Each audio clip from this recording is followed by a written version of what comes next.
खुलुम्बाय। असम के गवर्नर श्रीमान लक्ष्मण प्रसाद आचार्य जी, टेक्नोलॉजी के माध्यम से हमारे साथ जुड़े मुख्यमंत्री हिमंता बिस्वा शर्मा जी, मंच पर उपस्थित अन्य सभी महानुभाव, भाई और बहनों, आज कार्तिक पूर्णिमा का पावन अवसर है। आज देव दीपावली मनाई जा रही है। मैं देश भर के लोगों को इस पर्व की शुभकामनाएं देता हूं। आज गुरु नानक देव जी का 555वां प्रकाश पर्व भी है। मैं पूरे देश को, विशेष रूप से विश्व भर में फैले हुए सिख भाई बहनों को इस अवसर पर बधाई देता हूं। आज पूरा देश जनजातीय गौरव दिवस भी मना रहा है। आज ही सुबह में बिहार में जमुई में भगवान बिरसा मुंडा की 150वीं जयंती के कार्यक्रम में शामिल हुआ और अब शाम को यहां पहले बोडो महोत्सव का शुभारंभ हो रहा है। फर्स्ट बोडोलैंड फेस्टिवल में असम समेत देश के अलग अलग राज्यों से बोडो समुदाय के लोग आए हैं। शांति के, संस्कृति के, समृद्धि के नए भविष्य का उत्सव मनाने के लिए जुटे सभी बोडो साथियों का मैं यहां अभिनंदन करता हूं। साथियों, आप कल्पना नहीं कर सकते होंगे कि आज का यह अवसर मेरे लिए कितना इमोशनल है। यह पल मुझे भावुक करने वाली पल है, क्योंकि शायद ये दिल्ली में बैठे बैठे एयर कंडीशन कमरों में बैठ करके भांति भांति की थियरियां लिखने वाले देश को बताने वालों को अंदाज नहीं होगा कि कितना बड़ा अवसर है ये। 50 साल का रक्तपात, 50 साल तक हिंसा, 3-4 पीढ़ी के युवा इस हिंसा में खप गए। कितने दशकों बाद बोडो आज फेस्टिवल मना रहा है और रणचंडी नृत्य ये अपने आप में बोडो के सामर्थ्य को भी परिचित करवाता है। और मुझे नहीं पता कि दिल्ली में बैठे हुए लोगों को इन चीजों का महत्व समझ आता होगा।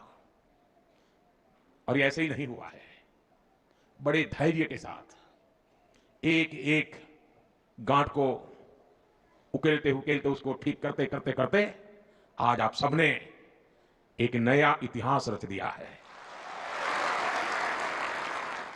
मेरे बोडो भाई और बहनों, साल 2020 में बोडो पीस एकॉर्ड, बोडो शांति समझौते के बाद मुझे कोकराझार आने का अवसर मिला था। वहां आपने मुझे जो अपनापन दिया, जो स्नेह मिला, ऐसा लग रहा था कि आप मुझे अपना ही एक मानते हैं, अपनों में से एक मानते हैं। वो पल मुझे हमेशा याद रहेगी। लेकिन उससे ज्यादा कभी कभार तो एक आध बड़ा अवसर, एक वातावरण, उसका असर होता है, लेकिन यहां ऐसा नहीं हुआ। आज 4 साल के बाद भी वही प्यार, वही उत्साह, वही अपनापन। कोई कल्पना नहीं कर सकता साथियों कि मन को कितना भावुक बना देता है। और उस दिन मैंने अपने बोडो भाई और बहनों को कहा था कि बोडोलैंड में शांति और समृद्धि की सुबह हो चुकी है।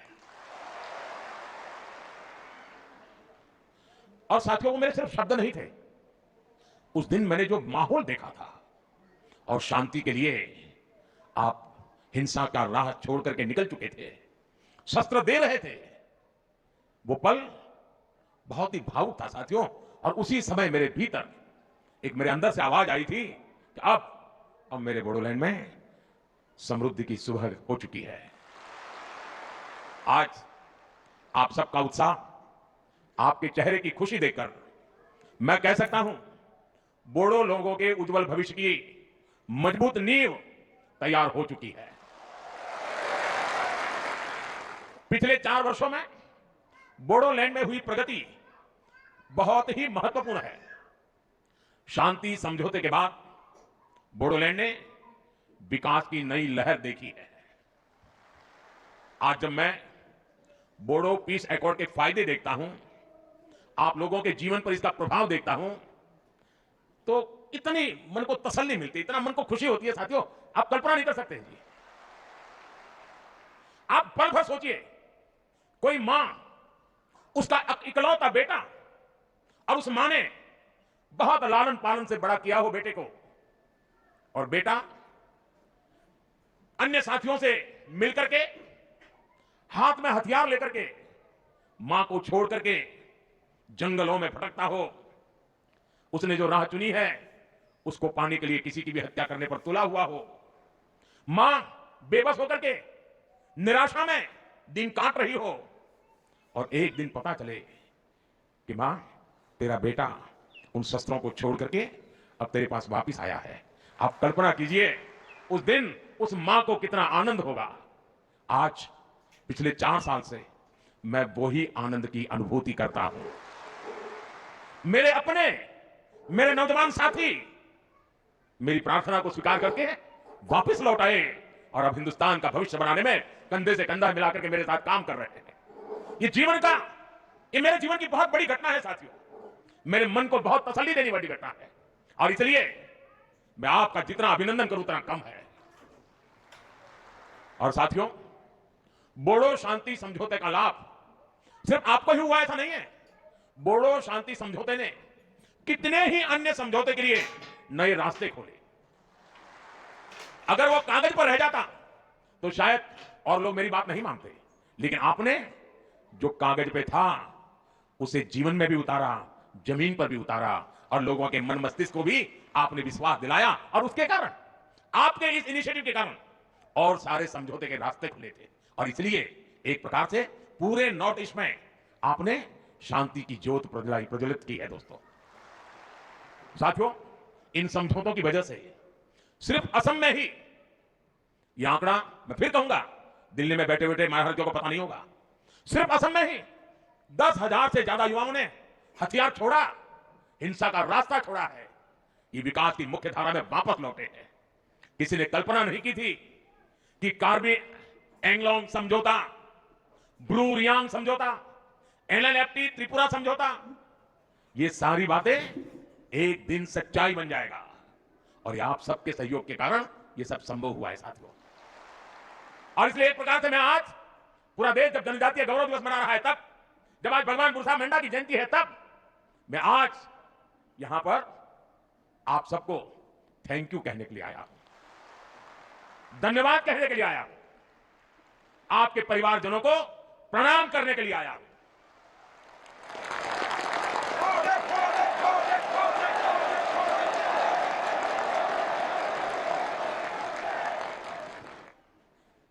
शायद जो सपना संजोया हो उसको अपनी आंखों के सामने चरितार्थ होकर के देखते हैं, तब हृदय भावनाओं से भर जाता है दोस्तों।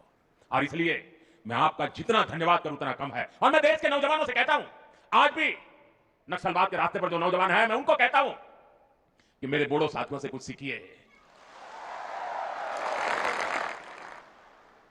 बंदूक को छोड़िए, बम बंदूक पिस्तौल का रास्ता कभी भी परिणाम नहीं लाता है। परिणाम बोडो ने जो दिखाया ना, वही रास्ता लाता है। साथियों, विश्वास की जिस पूंजी को लेकर मैं आपके पास आया था, आप सबने मेरे उस विश्वास का मान रखा, मेरे शब्द की इज्जत की, और मेरे शब्द की आपने इतनी ताकत बढ़ा दी है कि वो सदियों तक पत्थर की लकीर बन गया है दोस्तों। और मैं भी, हमारी सरकार, असम सरकार, आपके विकास में कोई कोर कसर बाकी नहीं छोड़ रहे हैं। साथियों, केंद्र और असम की सरकार बोडो टेरिटोरियल रीजन में बोडो समुदाय की जरूरतों और उसकी आकांक्षाओं को प्राथमिकता दे रही है। बोडोलैंड के विकास के लिए केंद्र सरकार ने 1500 करोड़ रुपए का विशेष पैकेज दिया है। असम सरकार ने भी स्पेशल डेवलपमेंट पैकेज दिया है। बोडोलैंड में शिक्षा, स्वास्थ्य और संस्कृति से जुड़े इंफ्रास्ट्रक्चर को विकसित करने के लिए 700 करोड़ रुपए से ज्यादा खर्च किए गए हैं। हमने हिंसा छोड़ मुख्य धारा में लौटे लोगों के प्रति पूरी संवेदनशीलता से निर्णय लिए हैं। National democratic front of Bodoland के 4000 से ज्यादा पूर्व कैडर्स का पुनर्वास किया गया है। कितने ही युवाओं को असम पुलिस में नौकरी दी गई है। बोडो संघर्ष से प्रभावित प्रत्येक परिवार को असम सरकार ने 5 लाख रुपए की मदद भी पहुंचाई है। आपको जानकर खुशी होगी कि बोडोलैंड के विकास के लिए असम सरकार हर साल 800 करोड़ रुपए से ज्यादा खर्च कर रही है।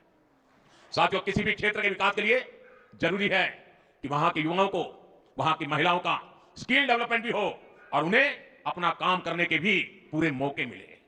जब हिंसा रुकी तो बोडोलैंड में विकास का वटवृक्ष लगाना बहुत जरूरी था और यही भावना सीड मिशन का आधार बनी। सीड मिशन यानी स्किलिंग, एंटरप्रेन्योरशिप और एम्प्लॉयमेंट डेवलपमेंट के माध्यम से नौजवानों का कल्याण।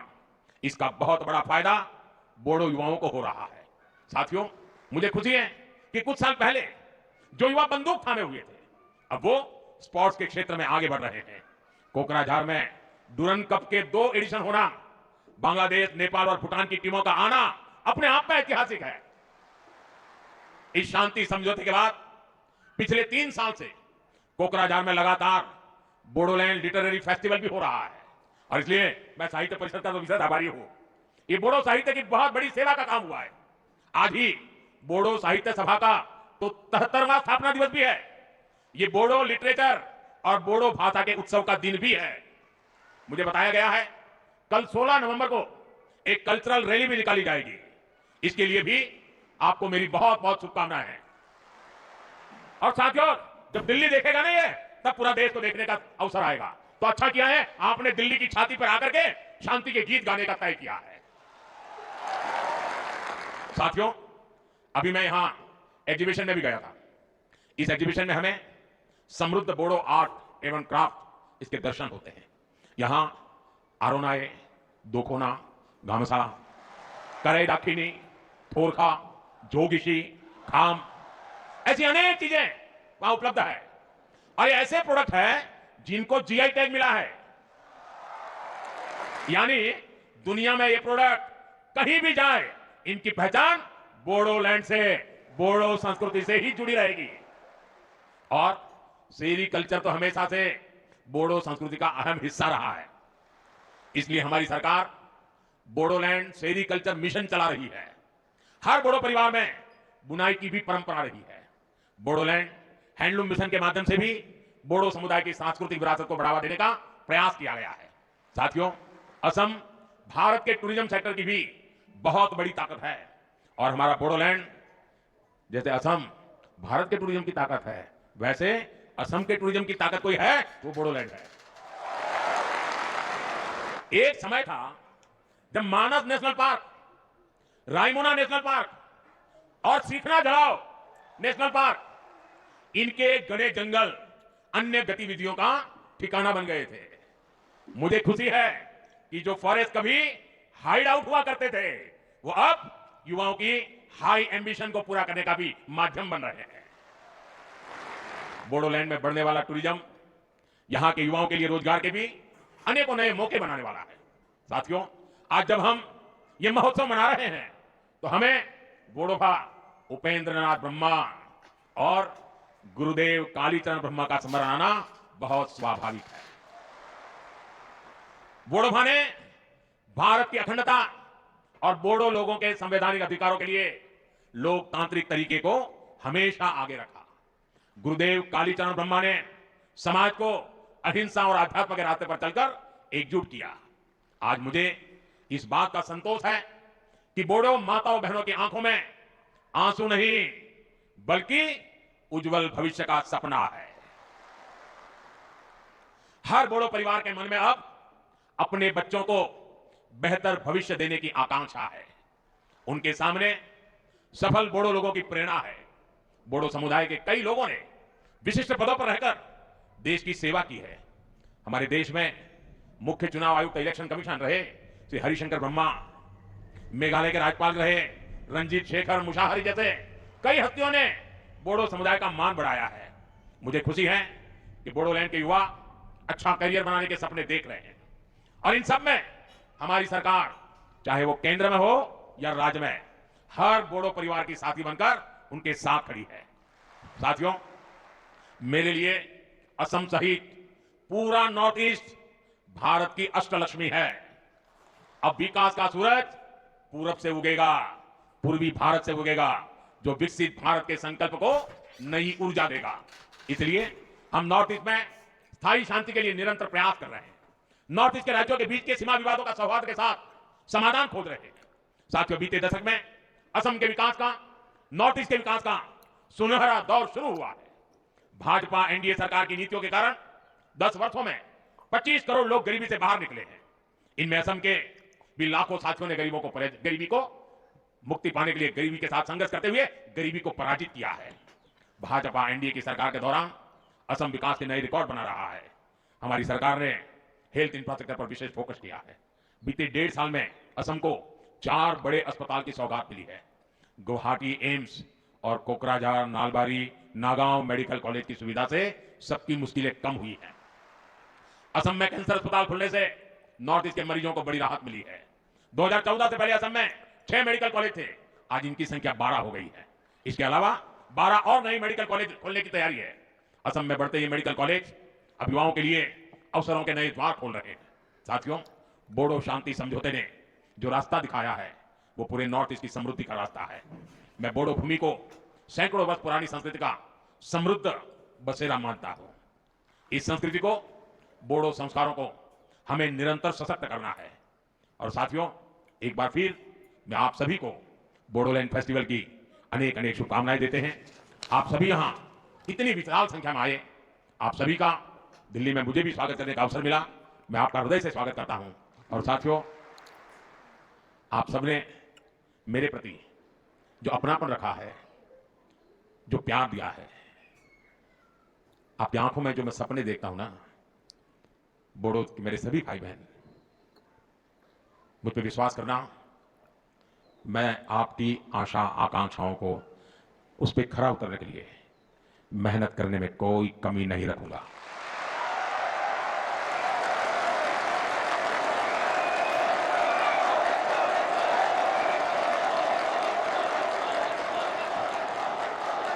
साथियों, और उनका सबसे बड़ा कारण यह है, आप लोगों ने मुझे जीत लिया है। और इसलिए मैं हमेशा हमेशा आपका हूं, आपके लिए हूं और आपके कारण हूं। मेरी बहुत बहुत शुभकामनाएं, बहुत बहुत धन्यवाद। मेरे साथ पूरी ताकत से बोलिए भारत माता की, भारत माता की, भारत माता की। बहुत बहुत धन्यवाद।